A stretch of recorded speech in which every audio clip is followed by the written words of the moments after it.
तो आदाब, नमस्कार, गुड इवनिंग, सत श्री अकाल। एक बार फिर आप तमाम लोगों का स्वागत है क्राइम तक की कहानी की इस एपिसोड में। कहानी अजीत डोभाल की। हम सब जासूसी दुनिया के बारे में बात करते हैं तो अमूमन ये होता है, मुझे लगता है आप सभी के साथ हुआ होगा कि कोई जासूस था, अब वो इस दुनिया में नहीं है, क्या उसके किस्से थे, कैसी जासूसी की। ऐसे बड़े कम होते हैं कि जिनके बारे में हम बात कर रहे हैं और वो जासूस हमारे सामने, हमारे आसपास है। अजीत डोभाल उन्हीं में से एक है। हिंदुस्तान का जेम्स बॉन्ड भी कहा जाता है। 37 साल पुलिस की नौकरी की, 7 साल लेकिन सिर्फ पुलिस की वर्दी पहनी और 30 साल तक वो जासूसी ही करते रहे। इन 30 में भी 5 साल में हटाऊं तो शायद 20-25 साल तक अजीत डोभाल का चेहरा या पूरा नाम कोई जानता भी नहीं था, इसलिए कि उन्होंने हमेशा अपने आप को छुपा के रखा। और शायद ये मजबूरी भी है, क्योंकि जब आप जासूसी की दुनिया में होते हैं, आप जब जासूसी करते हैं तो आपको अपनी शख्सियत, अपनी असलियत, अपनी पहचान, अपना चेहरा सब छुपाना पड़ता है। अजीत डोभाल ने यही किया। अपने 37 साल की नौकरी में करीब 20 से 25 साल वो एक तरह से गुमनाम रहे। सरकारी हलके में जिस डिपार्टमेंट में काम करते हैं वो लोग ज़रूर जानते थे, लेकिन बाकी कोई नहीं जानता था, क्योंकि काम ही ऐसा था। शायद बहुत सारे ऐसे मिशन थे जो उनकी फैमिली को भी नहीं पता था। इस 37 साल की अपने करियर में, जिसमें से 30 साल मैं जासूस की दुनिया में रखता हूँ, क्योंकि 7 साल उन्होंने सिर्फ पुलिस की वर्दी पहनी थी। बहुत सारे भेष बदले, कभी मोची भी बने, कभी रिक्शा वाला बने, कभी नाम बदलकर, मजहब बदलकर दूसरे मजहब के भी बने, धर्म के बने, तो अलग अलग रूप धारण किया। डायरेक्ट आतंकवादियों के गढ़ में जाकर बातचीत की और ये भी मालूम था कि अगर पकड़े गए या सच्चाई पता चल गई तो जान जा सकती है, लेकिन ये सारा जोखिम उठाया और जोखिम उठाने वाला ही हीरो होता है। तो ये सब कुछ किया। एक शायद अभी कसक रह गई है, कारनामे बहुत सारे भरे पड़े हुए हैं। दाऊद इब्राहिम को भारत वापस लाना, शायद ये भी पूरा हो चुका होता कुछ साल पहले, अगर अपनी ही पुलिस अजीत डोभाल को धोखा ना देती तो। वो कहानी आगे बताएंगे। अजीत डोभाल की जिंदगी में 3 दशक 70, 80 और 90, ये तीनों दशक सबसे इंपॉर्टेंट रहा और इन 3 दशक में उन्होंने वो कारनामे कर दिखाए जो हिंदुस्तान में जासूसी की दुनिया में बहुत कम लोगों ने किया है। आज भी आप उनको टीवी और बाकी जगह पर देखते होंगे। 75 साल की उम्र है इस वक्त, कहीं से नहीं लगते कि अजीत डोभाल 75 ईयर ओल्ड है। वैसी ही एक्टिव, वैसी ही चीज़ें। इस दौरान में अपने काम और कामयाबी की वजह से उनके बहुत सारे दुश्मन भी बने, उनकी अब सुरक्षा भी बहुत ज़्यादा है। NSA भी हैं, नेशनल सिक्योरिटी एडवाइज़र, लेकिन उनको कैबिनेट रैंक के मिनिस्टर का एक दर्जा भी मिला हुआ है और अपने प्राइम मिनिस्टर नरेंद्र मोदी के एकदम भरोसेमंद।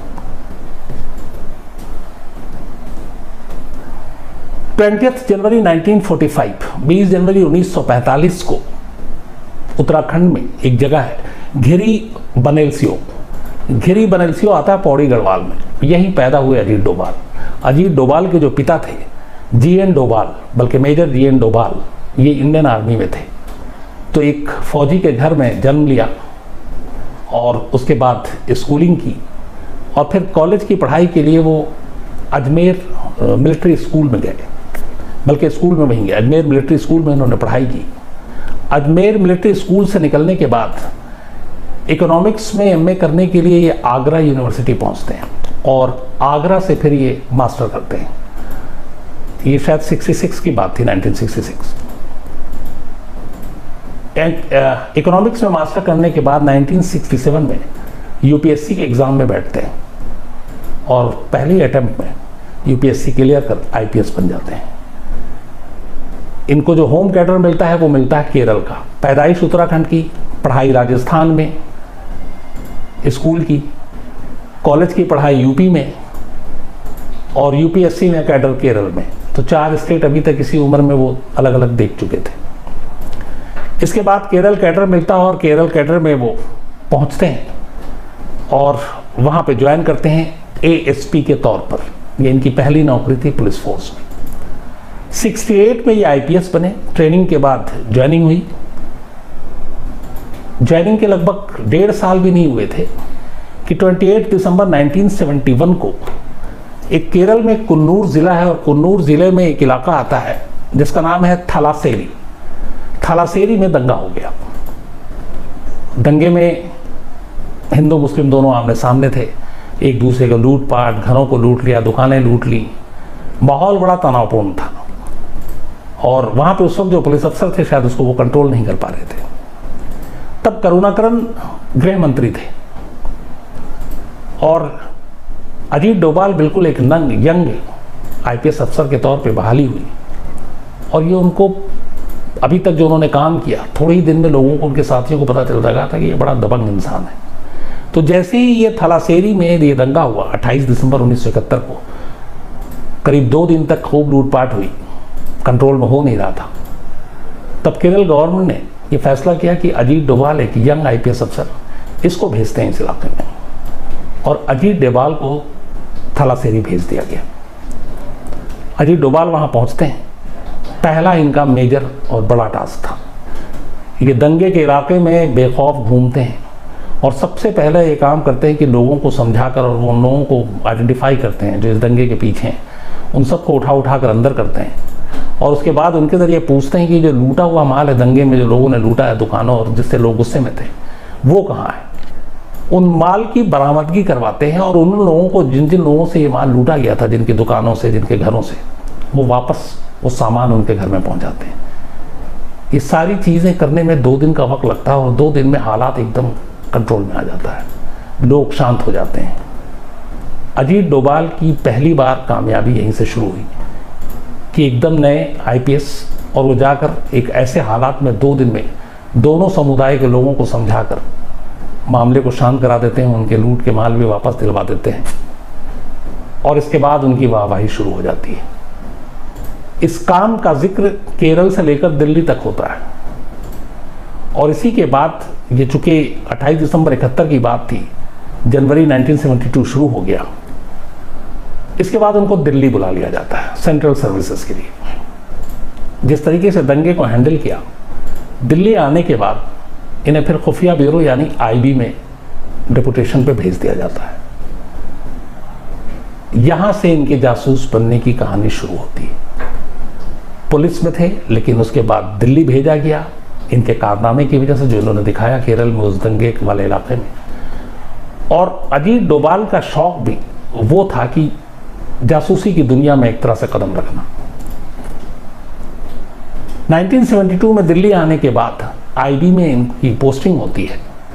कुछ दिन तक ये दिल्ली में रहते हैं, डेस्क वर्क देखते हैं और फिर उसी दौरान में 70s में मिजोरम में अचानक कुछ हलचल हो गई थी। मिजोरम में कहानी ये हुई थी कि वहाँ पे जो मिजो नेशनल फ्रंट या मिजो नेशनल आर्मी, जिसके नेता थे लाल डेंगा, ये नाम आपने सुना होगा, तो लाल डेंगा ने एक मूवमेंट चला रखा था और वो ये था कि मिजोरम को भारत से अलग एक आज़ाद मुल्क या आज़ाद देश के तौर पे मान्यता दी जाए और मिजोरम भारत के साथ नहीं रहना चाहता था, वो एक आज़ाद देश के तौर पर रहना चाहता था।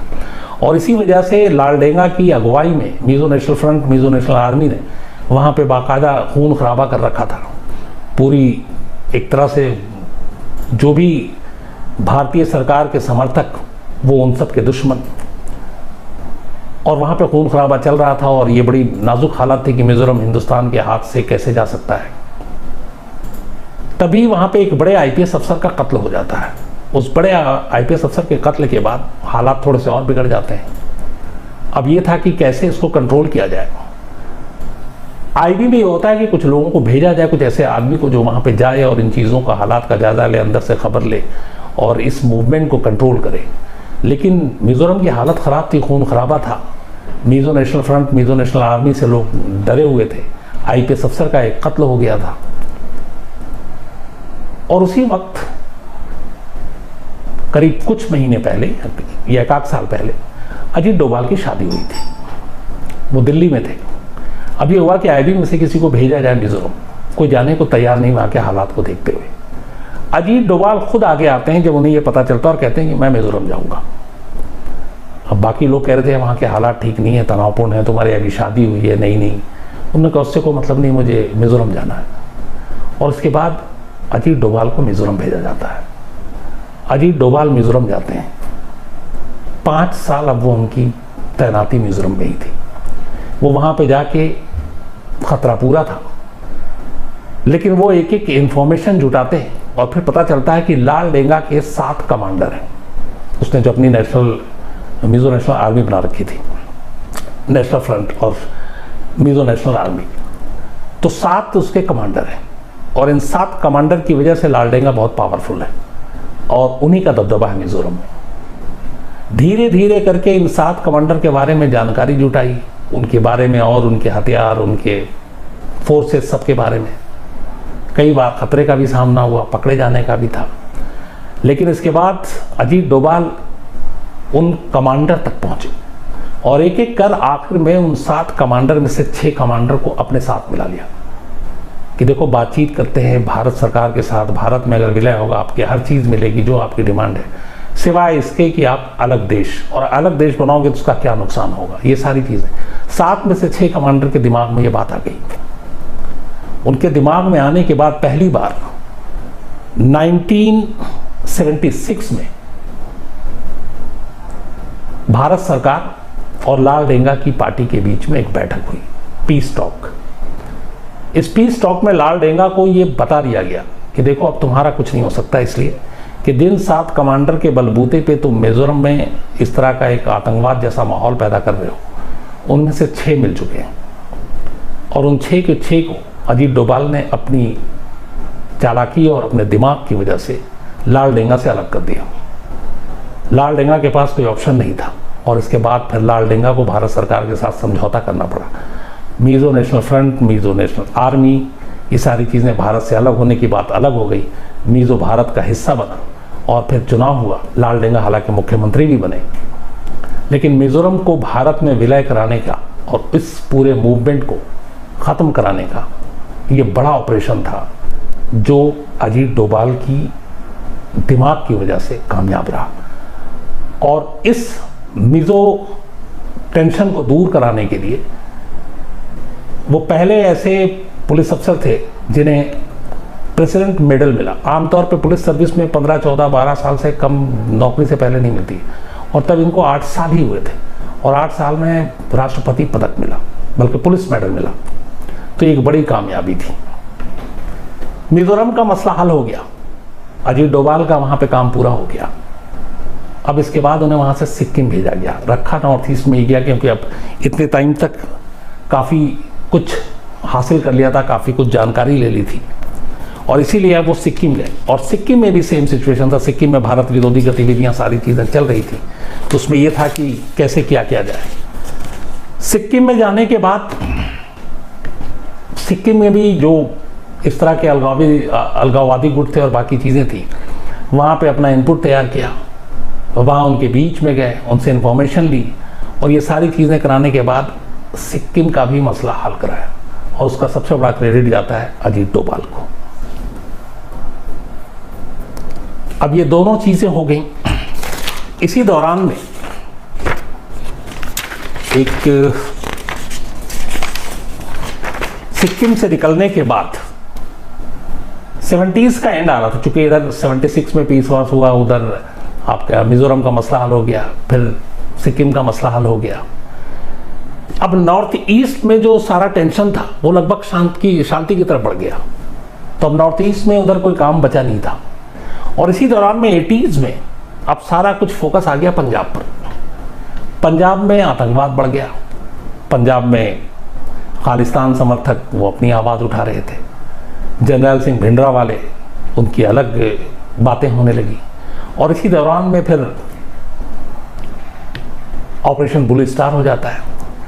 ऑपरेशन ब्लू स्टार में हालांकि ये रिकॉर्ड पे कहीं नहीं है, लेकिन ये कहा जाता है कि ऑपरेशन ब्लू स्टार के दौरान चूंकि स्वर्ण मंदिर के अंदर कब्जा था पूरा, तो उसके अंदर की जानकारी और वो कैसे लेना, उस वक्त अजीत डोभाल ने काफ़ी अहम इनपुट दिए, जिसकी वजह से भारतीय सेना को उसमें काफ़ी मदद मिली। लेकिन वो 84 ब्लू स्टार नहीं, बल्कि अजीत डोभाल के जिस कारनामे के लिए उनको याद किया जाता है, वो इस ऑपरेशन ब्लू स्टार के 4 साल के बाद, ऑपरेशन ब्लू स्टार 1984 में हुआ था, 1988 में ऑपरेशन ब्लैक थंडर हुआ इसी स्वर्ण मंदिर में। खालिस्तान समर्थक कुछ लोगों ने वहां पे कब्जा कर लिया था। अब प्रॉब्लम ये थी कि अंदर में कितने लोग हैं, उनके पास क्या हथियार है, उनकी लोकेशन क्या, ये किसी को पता नहीं। तब दिल्ली में ये कहा गया, अजीत डोभाल उस वक्त ऑपरेशनल उस ग्रुप के हेड थे आईबी में, कि अंदर की जानकारी कैसे लाई जाए। इसके बाद अजीत डोभाल अमृतसर पहुंचते हैं। अमृतसर में वो एक रिक्शा वाला बनते हैं और वो रिक्शा स्वर्ण मंदिर के इर्द गिर्द ही चलता रहता है। बाहर में फौज भी है, पुलिस भी है, लेकिन अब अंदर जाने की हिम्मत नहीं है क्योंकि नहीं मालूम कितने लोग हैं, कितने हथियार हैं, क्या है। अब ये डेली रिक्शा घुमा रहे हैं, अंदर में भी बाहर पे सारी नजरें हैं। तो खालिस्तान समर्थक कुछ जो अंदर लोग थे उनको शक हो जाता है अजीत डोभाल पे कि क्योंकि पंजाब में और बाकी जगहों पे जो रिक्शे वाले होते हैं आमतौर पे सब लोकल, आप जो ट्रैवल करते हैं, जो रिक्शे पे जाते हैं, वो पहचान जाते हैं। उनमें से एक को डाउट हुआ कि ये लोकल नहीं है और ये नया है, ये पुराना भी नहीं है रिक्शा वाला। तो होता है कि कहीं ये भेस में जासूस ना हो आईबी का उसका, तो उनको शक भी हुआ। अब लेकिन बाहर रिक्शा घुमाकर खाली इंफॉर्मेशन बाहर नहीं निकाली जा सकती थी जब तक अंदर नहीं जाए। अजीत डोभाल रिस्क लेते हैं और वही रिक्शे वाले के भेस में वो स्वर्ण मंदिर के अंदर दाखिल हो जाते हैं।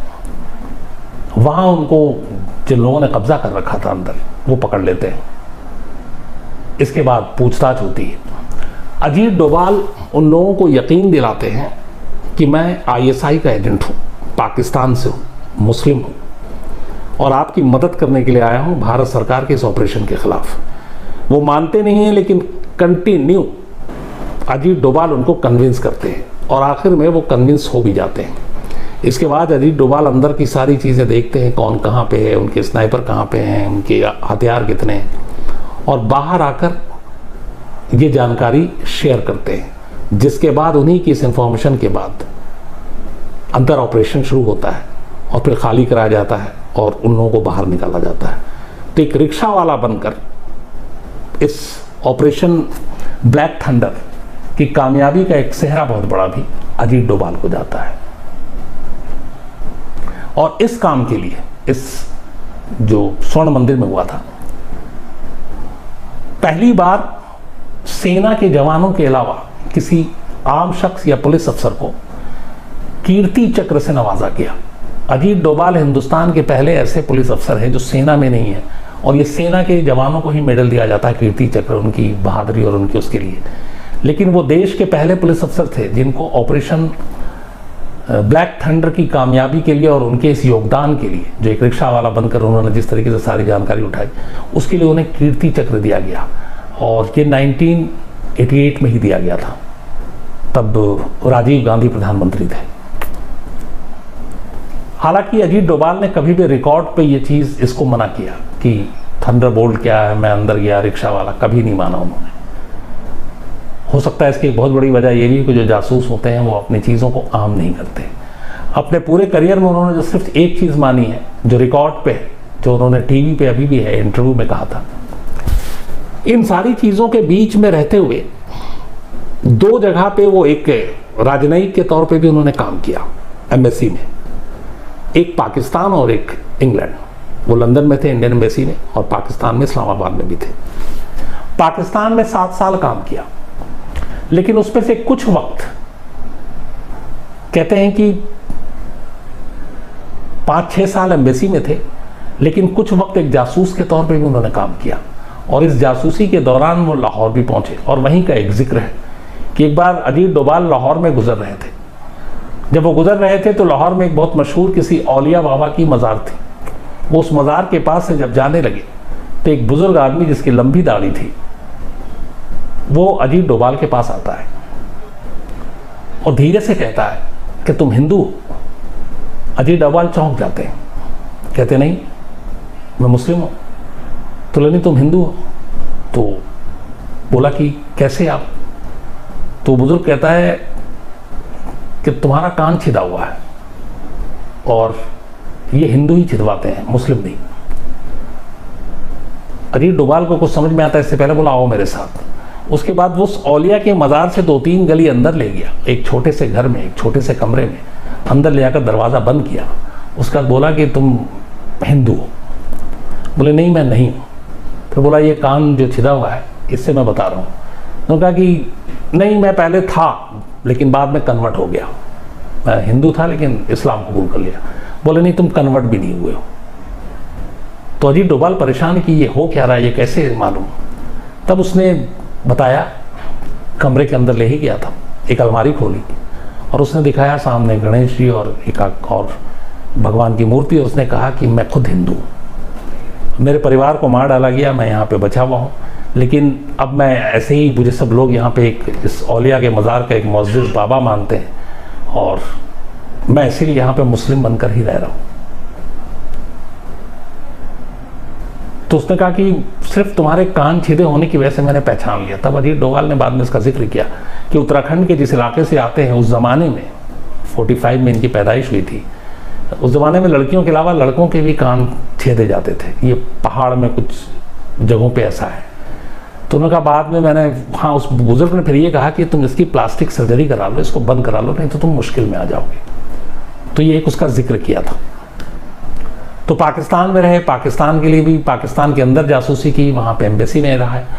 और आप उनकी पूरी बातचीत देखें, उर्दू ज़ुबान, तलफ़्फ़ुज़, प्रोनाउंसिएशन, कोई पकड़ ही नहीं सकता है कि ये अजीत डोभाल है। तो कोई भी मोहम्मद डोभाल मान सकता है, अगर मोहम्मद के साथ डोभाल कोई नाम हो तो आप पकड़ ही नहीं सकते पूरी ज़ुबान और भाषा से। तो ये जाहिर सी बात है पूरी ट्रेनिंग का एक हिस्सा था उनके। तो पाकिस्तान से रहने के बाद पंजाब का मसला फिर हल हुआ 70s में, नॉर्थ ईस्ट 80s में पंजाब, अब पंजाब भी शांत हो गया। Operation blue star, operation Thunderbolt, इसके अलावा ब्लैक थंडर के बाद 90s में अब अचानक, बल्कि 80s के एंड में और 90s के बिगिनिंग में अब कश्मीर में जो है वो हालात बिगड़ने शुरू हुए। कश्मीर में टेररिज्म बढ़ने लगा। तो अब अजीत डोभाल का अगला टास्क होता है कि आप कश्मीर जाइए। ये कश्मीर जाते हैं डायरेक्ट। उस वक्त कश्मीर में यह था कि पाकिस्तान जो है लगातार स्पॉन्सर कर रहा था और उसने ये कहा था कश्मीर के अलग अलग नौजवानों को कि तुम एक काम करो, तुम हिंदुस्तान के खिलाफ बस लड़ाई लड़ो, खून बहाओ, आर्मी पे अटैक करो, पुलिस को मारो, हम तुम्हें पैसे देंगे और उसके बाद जब तुम्हारा थोड़ा सा ताकत बढ़ जाएगी तो फिर हम आकर तुम्हें आज़ाद करा लेंगे। ये पट्टी पढ़ाई थी पाकिस्तान में। उसी वजह से, पाकिस्तान की वजह से टेररिज्म बढ़ रहा था 90 के दशक में। अजीत डोभाल अब कश्मीर पहुंचते हैं। सबसे पहले वो उन लोगों को पता करते हैं जो लोग पाकिस्तान के बहकावे में आकर टेररिज्म कर रहे हैं, और सब कश्मीरी थे उसमें ज़्यादातर। उनमें से कुछ लोगों का वो ब्रेन वॉश करना शुरू करते हैं। कहते हैं कि देखो पाकिस्तान तुम्हें उल्लू बना रहा है, तुम बातचीत के टेबल पर आओ, तुम्हें जो चाहिए सब कुछ चाहिए, भारत सरकार देने को तैयार है, फिर क्यों खून खराबा कर रहे हो और पाकिस्तान तुम्हारी क्या मदद कर लेगा। बहुत सारे लोगों को समझाया। उनमें से एक शख्स था कूका पारे। कूका पारे पाकिस्तान समर्थक एक आतंकवादी था और उसके बहुत सारे फॉलोअर्स थे। उसके गैंग में बहुत सारे उस वक्त आतंकवादी थे। अजीत डोभाल ने कूका पारे को टारगेट किया और कई मुलाकात के बाद उसको अपने साथ मिलाया, उसका ब्रेन वॉश किया और उसे फिर कहा कि ये सब गलत है, और कूका पारे तैयार हो गया। अपने 250 लोगों के साथ उसने पाकिस्तान के खिलाफ ये मोर्चा खोल दिया। एक आतंकवादी जो पाकिस्तान के लिए काम कर रहा था, जाहिर सी बात उसके पास सारी सूचना इन्फॉर्मेशन, अब वही आतंकवादी पाकिस्तान के खिलाफ हो गया। 250 अपने साथियों के साथ पाकिस्तान इससे तिलमिला गया। और कूका पारे की इस आपस में मिलाने के बाद तब ये मुमकिन हो पाया। कश्मीर जो उस वक्त तक आतंक से झुलस रहा था, अजीत डोभाल ने जब ये सारा काम किया तो एक प्लेटफॉर्म, एक रास्ता तैयार हुआ। 1996 में कश्मीर में चुनाव कराने का रास्ता तैयार हो गया और 1996 में इलेक्शन हुए विधानसभा के, जिसमें कूका पारे ने अपनी एक पॉलिटिकल पार्टी बनाई, शायद इख्वानुल मुस्लिमीन या किसी और नाम, अगर मैं सही हूं तो, और चुनाव लड़ा और वो चुनाव जीता, एमएलए बन गया। लेकिन ये अजीत डोभाल की पूरी कोशिश थी। हालांकि 2003 में कूका पारे जो पाकिस्तान के खिलाफ होकर अब एक मुख्य धारा में आ गया था, चुनाव भी लड़ा, एमएलए बना, एक एम्बुश में, उसमें अटैक में पाकिस्तान समर्थक आतंकवादियों ने उसे मार डाला, तो कूका पारे की मौत हो गई। लेकिन कश्मीर में टेररिस्ट के साथ घुसकर बातचीत करके जिस तरीके से ये सारी चीज़ें अजीत डोभाल ने की, वो भी एक बड़ी कामयाबी के तौर पे माना जाता है। तो 96 में इलेक्शन हो गया, सारी चीज़ें हो रही थी। अब इसी दौरान में 99 आ जाता है और 1999 में एक बहुत बड़ा क्राइम होता है। IC-814 इंडियन एयरलाइंस का एक प्लेन जो काठमांडू से दिल्ली आ रहा था, उस प्लेन को हाईजैक कर लिया जाता है, जिसमें 189 पैसेंजर थे, क्रू मेंबर थे। और फिर उस प्लेन को पंजाब, देन दुबई, लाहौर होते हुए आखिर में कांधार ले जाया जाता है। और कांधार में तब तालिबान की हुकूमत थी, तालिबान ने कब्जा कर रखा था। और इसके बाद वो लोग इस तमाम पैसेंजर की रिहाई के बदले में 100 आतंकवादियों को रिलीज करने की मांग करते हैं, जो हिंदुस्तान के अलग अलग जेलों में बंद थे। और इनमें सबसे बड़ा था मौलाना मसूद अजहर। 3 लोगों को, जो उस वक्त की सरकार थी, अटल बिहारी वाजपेयी प्रधानमंत्री थे, लाल कृष्ण आडवाणी जी उस वक्त गृह मंत्री थे, तो ये तैयार 3 लोगों को एक टीम बनाई जाती है जो आतंकवादियों से बातचीत करे, नेगोशिएशन करे। उसमें एक अजीत डोभाल भी रखे गए थे। अजीत डोभाल उसमें शामिल थे और कहते हैं वो अजीत डोभाल ही थे जो 100 आतंकवादियों की रिहाई पे शर्तें शुरू हुई और आखिर में 3 आतंकवादियों के ऊपर शर्तें मनवाने के लिए वो तैयार कर दिया अजीत डोभाल ने। और फिर उन 3 आतंकवादियों को लेकर मौलाना मसूद अजहर और उसके साथ 2 और साथी, उनको कांधार में ले आके छोड़ा गया और बाकी के सारे जो पैसेंजर थे उनको बाहिफाजत हिंदुस्तान लाया गया। करीब 7 दिन का ये पूरा हाईजैकिंग का किस्सा चला था। एक सिर्फ रूपम कत्याल था जिसकी मौत हो गई थी, बाकी सारे पैसेंजर सही सलामत हिंदुस्तान लाए गए। और इस पूरे नेगोशिएशन के लिए भी अजीत डोभाल को एक बड़ा माना जाता है कि उनकी वजह से 100 आतंकवादियों से सिर्फ 3 तक बात आकर पहुंची थी। एक और उनकी लंबी जो कामयाबी की लिस्ट है, 1991 में खालिस्तान लिबरेशन फ्रंट ने एक इंडिया में रोमानिया के एम्बेसडर लिविड राडू का किडनैप कर लिया था। और इसकी रिहाई के लिए उस वक्त फिर जिस तरीके से बातचीत हुई उसमें अजीत डोभाल शामिल थे, खालिस्तान लिबरेशन फ्रंट के टेररिस्ट और बाकी उनमें से घुसपैठ जो उनके अपने सारे वो थे नेटवर्क। और उसके बाद उन्हीं की बातचीत का ये नतीजा था कि आतंकवादियों ने रोमानिया के एम्बेसडर को रिलीज़ कर दिया सही सलामत। वरना बड़ा टेंशन था उस वक्त कि अगर कुछ हो गया तो भारत के इंटरनेशनल लेवल पे बहुत थूथू होगी, बदनामी होगी। ये सारी चीज़ें चलती रहीं। इसी दौरान में एक और बहुत बड़ा एक कामयाबी मिल सकती थी अजीत डोभाल को। दाऊद इब्राहिम की बेटी की शादी जावेद मियादाद जो क्रिकेटर है उनके बेटे जुनैद के साथ होनी थी। और ये शादी जो है, इसका रिसेप्शन जो है वो दुबई में रखा गया था। दुबई में ग्रैंड हयात होटल है, वहां पर रिसेप्शन होना था। और उस शादी में ये पक्का था कि दाऊद इब्राहिम भी आएगा क्योंकि उसकी बेटी भी थी। तो ये प्लान किया गया कि क्यों ना उसी होटल में अपने कुछ लोगों को भेजकर दाऊद इब्राहिम का काम तमाम किया जाए। इसके लिए उस वक्त अजीत डोभाल, उन्होंने 2 लोगों से बात की जो छोटा राजन गैंग के शूटर हुआ करते थे। और दिल्ली के एक 5 स्टार होटल में बाकायदा मीटिंग हुई इस कमरे में। इत्तेफाक से इस पूरी, और इसमें पूरा था, उनको ट्रेनिंग दी गई, उनके पासपोर्ट तैयार, दुबई में उनके सारी बुकिंग तैयार, सब कुछ, बस जाना है दुबई में और उसके बाद जो भी प्लान था उसके हिसाब से दाऊद को मारना था। बहुत ही खुफिया ऑपरेशन था ये। लेकिन इत्तेफाक से कुछ कहते हैं कि दाऊद इब्राहिम के बहुत सारे पेरोल पे पुलिस वाले भी काम करते हैं मुंबई में, ये पुराना इल्ज़ाम है। तो कहीं ना कहीं से किसी डिपार्टमेंट से ये खबर लीक हो गई और ये खबर दाऊद के जरिए कहते हैं कि मुंबई पुलिस तक पहुंच गई। मुंबई पुलिस की एक टीम एन टाइम पे उस 5 स्टार होटल में पहुंचती है जहां पे उन दोनों शूटरों को अजीत डोभाल ब्रीफिंग दे रहे थे बहैसियत एक IB अफसर की। वो समझाते रहेगा कि ये बड़ा ऑपरेशन है, लेकिन मुंबई पुलिस की टीम मानी नहीं क्योंकि उनको उन दोनों शूटर की तलाश थी दूसरे बड़े केसेस में। और वो उन दोनों को मुंबई की पुलिस जो है वो अपने साथ ले गई वापस मुंबई।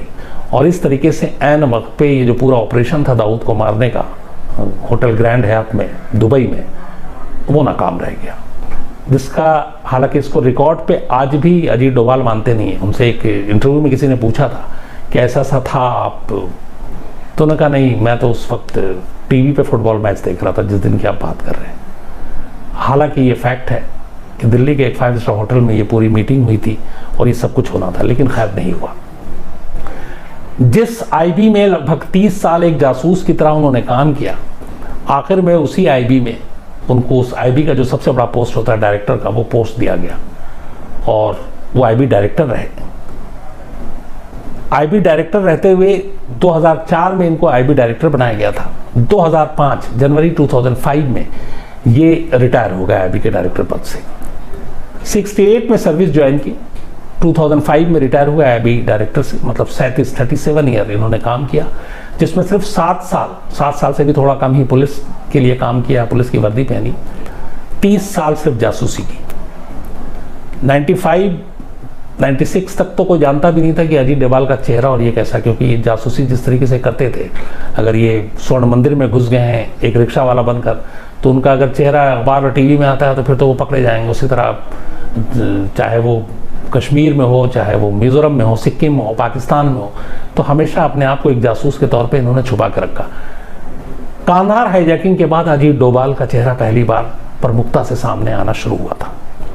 2005 जनवरी में रिटायर होने के बाद अजीत डोभाल ने फिर इंडियन सुरक्षा और बाकी चीज़ों पे लिखना शुरू किया, और पेपर में आर्टिकल लिखते थे, कॉलम लिखते थे, अलग अलग अखबारों में किताबें लिखी, और इसी तरीके से 4 साल बिताए। फिर 4 साल के बाद 2009 में इन्होंने एक विवेकानंद इंटरनेशनल फाउंडेशन खोला, और उसके ये डायरेक्टर। ये सारी चीज़ें चलती रही। इसी दौरान में फिर सत्ता पलटा। 2014 में नरेंद्र मोदी की सरकार आई, और अजीत डोभाल को 30 मई 2014 को NSA बनाया गया, नेशनल सिक्योरिटी एडवाइजर। ये 5वें NSA हैं देश के। एक्चुअली 1998 में जब इंडिया ने सेकेंड परमाणु टेस्ट किया था, न्यूक्लियर टेस्ट, परमाणु बम परीक्षण, पहला इंदिरा गांधी के टाइम में हुआ था, 1998 में अटल बिहारी वाजपेयी जी के टाइम में हुआ था। तो उस टेस्ट के बाद ये डर था कि अमेरिका समेत बाकी लोग हिंदुस्तान के ऊपर बहुत सारे सैंक्शन लगा देंगे, आर्थिक प्रतिबंध लगा देंगे। तो विदेश, दूसरे देशों के राष्ट्राध्यक्ष और उन लोगों को समझाने के लिए तब 1998 में एक नया संगठन बनाया गया था, मतलब सरकार के अंदर, और वो था सिक्योरिटी काउंसिल। तो उसमें कई लोग थे जिनका काम ये था, नेशनल सिक्योरिटी काउंसिल, कि आप विदेश के लोगों को कन्विंस करें कि हमारा ये परमाणु परीक्षण है सेकंड, ये गलत इरादे से नहीं है, ना पड़ोसी को धमकाने के लिए, ये हमारे अपने विकास या अपने डिफेंस के लिए, क्योंकि पाकिस्तान ने भी बना रखा था। तो बाद में उसी नेशनल सिक्योरिटी काउंसिल को फिर NSA कर दिया गया। तो 1998 में एक्चुअली इसका जन्म हुआ, तो नेशनल सिक्योरिटी एडवाइजर। तो 5वें एडवाइजर जो बने वो अजीत डोभाल बने 2014 में 30 मई। उसके बाद सेकेंड टर्म आया, 19 में चुनाव हुआ, फिर उसके बाद भी अजीत डोभाल को ही बनाया गया। लेकिन सेकेंड टर्म में जब उनको बनाया गया तब फिर उनका कद और पद दोनों बड़ा किया गया, क्योंकि उसके बाद उन्हें फिर कैबिनेट रैंक का मिनिस्टर का वो दर्जा भी दिया गया। और उसकी वजह एक और थी जो सबसे इम्पोर्टेंट, उसकी वजह ये थी कि जिस तरीके से पुलवामा अटैक हुआ और उसके बाद पाकिस्तान में घुसकर सर्जिकल स्ट्राइक हुआ, इसको लेकर बहुत सारी बातें होती है कि सर्जिकल स्ट्राइक पहले भी भारत कर चुका है, लेकिन इस बार जो सर्जिकल स्ट्राइक हुआ और जिस तरीके से एक ख़ास टाइम, अंधेरा उजाला होने से पहले, रिस्क फैक्टर सबसे ज़्यादा, फिर इंटरनेशनल प्रेशर भी, फिर आपको ये भी देखना है कि बॉर्डर की लाइन क्या है, क्योंकि अगर आप पाकिस्तान की बॉर्डर को चीर कर निकल जाते हैं तो फिर वो युद्ध की कैटेगरी में आएगा। तो ये भी देखना है कि हमें ये बताना है कि हम वहाँ तक नहीं गए। तो उसके लिए फिर क्या है, तो टेररिस्ट का कैंप जहाँ पर है और वो POK में है, और POK वैसे ही विवादित है। तो इन सारी चीज़ों की प्लानिंग, हमला कैसे होना है, कौन सी टीम होगी, कितने बजे निकलना है, कहाँ से प्लेनें उड़ेंगी, इन सारी चीज़ों की रूपरेखा हालांकि सरकार के लेवल पे, आर्मी के लेवल पे सब लोगों ने बनाई, लेकिन कहते हैं इसके पीछे असली दिमाग अगर किसी एक शख्स का था तो अजीत डोभाल था। और अजीत डोभाल की वजह से ही, अजीत डोभाल थे, उनकी वजह से ही ये ऑपरेशन कामयाब रहा। हालांकि उसके बाद अपने अभिनंदन, गलती से उधर प्लेन गिरा और अभिनंदन पाकिस्तान के कब्जे में, और पाकिस्तान अभिनंदन को इतनी आसानी से नहीं छोड़ता, इसकी भी एक पूरी रिपोर्ट आई है। अभिनंदन को छोड़ने के लिए भी जो दबाव बनाया गया, कहते हैं उसके पीछे अजीत डोभाल का ही दिमाग। उन्होंने सीधे पहले तो US के जो अपने साथी हैं उनको फ़ोन किया, उनके ज़रिए फिर पाकिस्तान में जो US के एम्बेसडर हैं उनके ज़रिए, और बताया कि अगर कुछ हो गया और नहीं छोड़ा तो फिर इंडिया जो है वो रिटेलिएट करेगा और उसका अंजाम बुरा होगा। कहते हैं कि इन चीज़ों को पाकिस्तान को समझाया गया। हालांकि पाकिस्तान और उसके प्रधानमंत्री इमरान खान ने बाद में कहा कि हम गेस्चर के तौर पर छोड़ रहे हैं, लेकिन फैक्ट ये है कि वो गेस्चर के तौर पर नहीं छोड़े गए थे, बल्कि अजीत डोभाल का भी इसमें बहुत बड़ा रोल था, प्रेशर में लिया गया था और तब जाकर ये चीज़ें हुई। एक ही है आखिरी में जो, हालांकि लिस्ट बहुत लंबी है, अजीत डोभाल की एक बहुत बड़ी कामयाबी, आप लोगों ने बड़ी फिल्म भी देखी होगी उस पर, एक था टाइगर। ये रियल स्टोरी है कि 2014 में आईएसआईएस ने इराक पे लगभग पूरा कब्जा कर लिया था और ख़ासतौर पर तिकरित, इरबिल और उसके बाद आखिर में मौसूल, इस पे आईएसआईएस का पूरा कब्जा था। उसी दौरान में तिकरित में हमारी साउथ इंडिया की करीब 46 टोटल जो नर्सें थीं वो वहाँ पे हॉस्पिटल में काम कर रही थी। तो तब तक तिकरित पूरी तरह से आईएसआईएस के कब्जे में नहीं था, लेकिन धीरे धीरे बढ़ते हुए एक दिन अचानक उसने तिकरित पे भी कब्जा कर लिया और तिकरित में जब उसने कब्जा किया तो ये हॉस्पिटल भी उसके अंडर में आ गया और उसके कई लोग जख्मी थे जो उनका भी इलाज नहीं हो रहा था। तो वहाँ पे ये 46 नर्सें जो थीं ये फंस गई और अभी आईएसआईएस के चंगुल में थी और आईएसआईएस को पता चला कि ये तो इंडियन है। और आपको याद होगा आईएसआईएस शुरू से ही ब्रेन वॉश करके इंडिया के बहुत सारे मुस्लिम नौजवानों को अपने शामिल करना चाहता था इस ग्रुप में और इंडिया को लेके उसका ये भी था कि इंडिया में कुछ बड़े ऑपरेशन करने हैं। तो उसे मौका मिल गया, 46 नर्स उसके हाथ में, वो कोई भी अब शर्तें रख सकता था। अब इधर साउथ में इन नर्सों की फैमिली वाले की परेशानी जायज़ थी, वाजिब थी, वो परेशान, सरकार पे दबाव कि उनको वापस लाया जाए। अब क्या करें, क्योंकि इराक में हालात ये कि इराकी सरकार भी उतनी स्ट्रॉन्ग नहीं और इधर बगदादी लगातार मजबूत होता जा रहा है। ऐसे वक्त में भी जो एक शख्स सामने आया वो अजीत डोभाल थे। अजीत डोभाल बड़ी खामोशी के साथ जुलाई 2014 में इराक पहुंचते हैं। इराक जाने की उनकी खबर किसी को नहीं और ये तब की बात है, 30 मई 2014 को वो एनएसए बनते हैं, जून जुलाई, और 2 महीने के अंदर ये सिचुएशन सामने आ गई और 2 महीने के अंदर एक बड़ा ऑपरेशन है कि हमारी 46 नर्सें आईएसआईएस के कब्जे में हैं। अब अगर उनको कुछ हो गया तो पूरे देश में हंगामा हो जाएगा।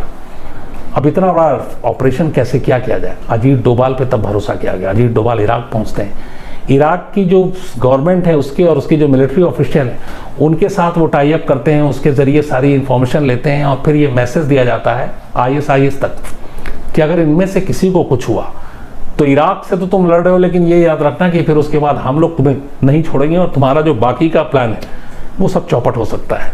कहते हैं आईएसआईएस को ये सारा जो मैसेज जिस तरीके से दिया गया, आईएसआईएस थोड़ा घबरा गया और कुछ डील की भी बात थी। इसके बाद आईएसआईएस ने इन 46 नर्सों को 5 जुलाई 2014 इरबिल में, एक इरबिल जगह जहाँ पे अपनी कॉन्सुलेट भी है, मैं जब इराक गया तो वहाँ जाने का मौका भी मिला था, तो इरबिल में 5 जुलाई 2014 को इन 46 नर्सों को आईएसआईएस के आतंकवादी ने कुर्दिश फोर्स जो है, वहाँ पे कुर्दिश भी लड़ाई लड़ती है, उनको सौंप दिया एक सुनसान जगह पे ले जाकर कि आप ले लो और इनको ले जाओ। जैसी ये खबर मिली, इरबिल में हमारी एक एयर इंडिया की फ़्लाइट पहुंची स्पेशल और उस एयर इंडिया की फ़्लाइट से इन 46 नर्सों को लेकर इंडिया कोच्चि लैंड किया और फिर उनके फैमिली के हवाले किया गया। ये एक बड़ी कामयाबी थी। 46 नर्स जो कि आईएसआईएस के गढ़ में, उनको वहाँ से बाहिफाजत हिंदुस्तान लाना, इसका श्रेय, इसकी क्रेडिट भी जो है अजीत डोभाल जी को जाती है। किस्से भरे हुए हैं, वैसे भी जासूसी किस्से ऐसे होते हैं कि आप सुनते रहें और मैं सुनाता रहूं तो लगता ही नहीं है कि वक्त कब, मतलब कैसे बीते, कब खत्म हो। आज देखिए वक्त भागा जा रहा है लेकिन कुछ पता नहीं।